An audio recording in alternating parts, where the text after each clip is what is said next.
children. Hello, curious explorers on the island of knowledge. Today, I invited everyone to discover where the famous image of a warrior with decorations on his head came from, and whether his equipment really looked like that. I showed how to tell legend from facts, and how simple observations help us understand real history.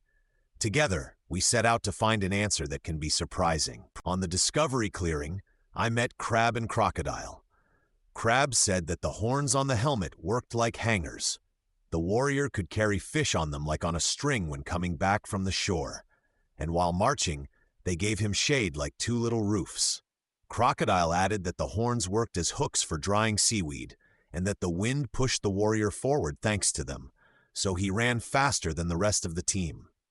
These ideas sounded funny, but I explained that real helmets were smooth and simple, because horns would easily get caught on branches and shields, make the helmet heavier, and make it easier for an enemy to grab the head. The image of horned helmets appeared much later in art and costumes. At the Stone Circle, I met Toucan and Cockatoo.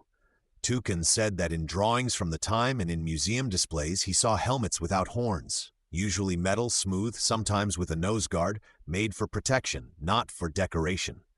He added that memorial stones and everyday objects do not show warriors with horns. Cockatoo added that horned headgear appeared much earlier in ceremonies of other peoples and was rather ceremonial. In real fighting, it would get in the way because it would break and disturb balance.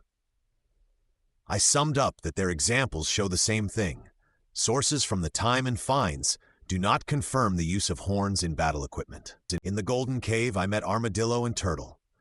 I decided to check their knowledge and asked what they knew about Vikings not wearing horned helmets.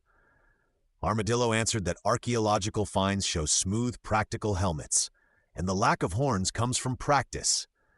Fewer things to get caught on and less risk of being grabbed by the enemy. Horned headgear is a later invention from art. Turtle added that the myth was made popular by costumes and paintings from the 19th century, and from a practical point of view, horns would make the helmet heavier, make the head wobble, and break easily when hit. I praised them for their knowledge and summed up that real warriors' equipment was made for protection and comfort, so war helmets did not have horns. Dear researchers, today you separated legend from fact. Horned helmets are a creation of later imagination, and a real warrior chose smooth protection that does not get caught and is not heavy. You will take away a simple rule.